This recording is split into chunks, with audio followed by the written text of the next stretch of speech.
国小各因为兰花造景相当的水，这回台湾国际兰展规划有4大场馆、5大展馆，来自34个国家参展。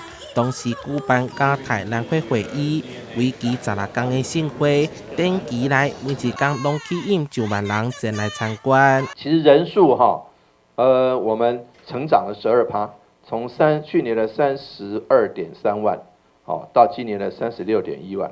依照双展会模式举办，丰富的活动内容，和参观人次打破纪录之外，今年的兰花销售金额更是创下历史新高，也佮促成一个业务合作，甲来自国内外的厂商专家，积极洽谈未来的外销订单。各项指标包括3到5年内的订单，也创新高，达到112亿。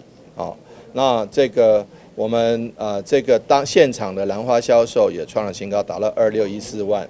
那周边的一些农特产品也创新高，达到了860几万。随着这个基底随着基本面越来越高，我们明年也面临更大的挑战。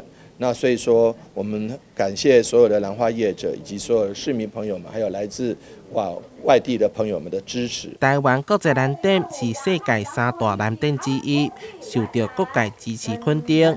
面对2026年的挑战，台南市长黄伟綽希望会当搁创下纪录。台南新闻杨淑怀采访报道。